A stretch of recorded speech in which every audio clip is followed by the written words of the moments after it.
The relationship between India and Pakistan has long been fraught with tension. These two nuclear-armed neighbors have fought numerous wars and countless skirmishes. The threat of escalation to a wider conflict is always present. Recent events in the region have once again pushed the two countries to the brink. The latest crisis was sparked by a horrific terrorist attack in Indian-administered Kashmir. This has been followed by a series of accusations, counter-accusations, and military maneuvers. The situation is highly volatile. It underscores the deep mistrust and animosity between the two nations. The international community is watching with great concern. The possibility of a miscalculation leading to a wider conflict is a very real danger. The stakes are incredibly high. Both countries possess nuclear weapons. A nuclear exchange would be catastrophic not just for the region, but for the entire world. It is imperative that cooler heads prevail. Dialogue and diplomacy are the only way forward. Both India and Pakistan must resist the urge to escalate the situation further. They need to engage in meaningful talks to address the underlying causes of the conflict. The world cannot afford another war between these two nuclear-armed neighbors. The path to peace will be long and difficult, but it is the only path that offers any hope for a better future. The international community must continue to urge both sides to choose dialogue over confrontation. The future of millions of people hangs in the balance. The immediate trigger for the current crisis was a brutal terrorist attack on April 22, 2025, in Pahalgam, a popular tourist destination in Indian-administered Kashmir. Militants opened fire on a group of tourists, killing 26 people, including 25 Indians and one Nepali citizen. The attack bore the hallmarks of a well-planned and coordinated operation. Eyewitness accounts and initial reports suggested that the attackers specifically targeted Hindu pilgrims. This fueled outrage and anger across India, putting immense pressure on the government to respond forcefully. India was quick to blame Pakistan for the attack. India has long accused Pakistan of providing safe havens and support to terrorist groups operating in Kashmir. The attack in Pahalgam was seen as a direct challenge to India's sovereignty and security. India demanded that Pakistan take immediate action against those responsible.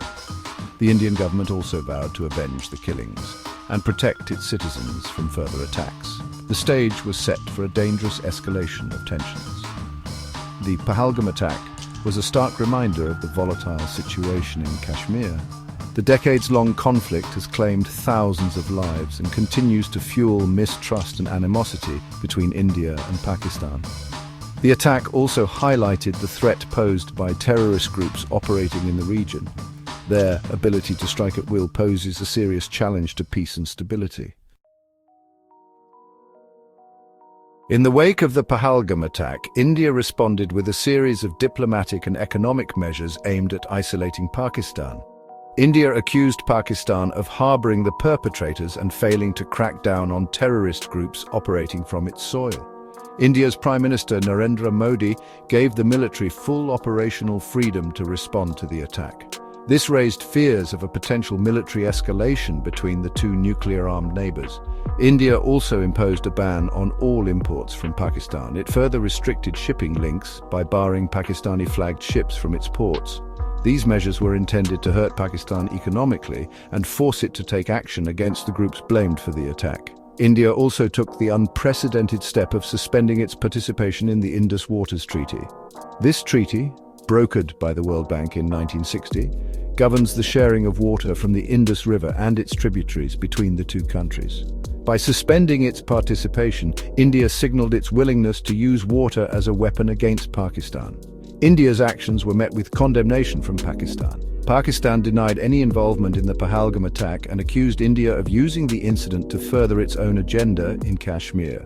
Pakistan warned that any Indian military action would be met with a swift and decisive response. The situation remained extremely tense, with both sides accusing the other of brinkmanship. Pakistan vehemently denied any involvement in the Pahalgam attack. It dismissed India's accusations as baseless and politically motivated. Pakistan maintained that it was committed to fighting terrorism in all its forms and pointed to its own sacrifices in the war against terror. However, Pakistan also warned India against any military adventurism. In a show of force, Pakistan test-fired its Abdali ballistic missile system, which is capable of carrying nuclear warheads. The test was seen as a clear signal to India that Pakistan was prepared to defend itself against any aggression. Pakistan also closed its airspace to Indian aircraft, further escalating tensions. The risk of miscalculation is extremely high in such a charged atmosphere. Both India and Pakistan have a history of misinterpreting each other's actions and intentions. The lack of trust between the two countries makes it difficult to de-escalate tensions. The international community has a crucial role to play in preventing a catastrophic conflict. World leaders have urged both sides to exercise restraint and engage in dialogue. The United Nations and other international organizations are working to facilitate communication and reduce tensions. However, a lasting solution to the India-Pakistan conflict will require a sustained and concerted effort from both countries to address the root causes of their rivalry.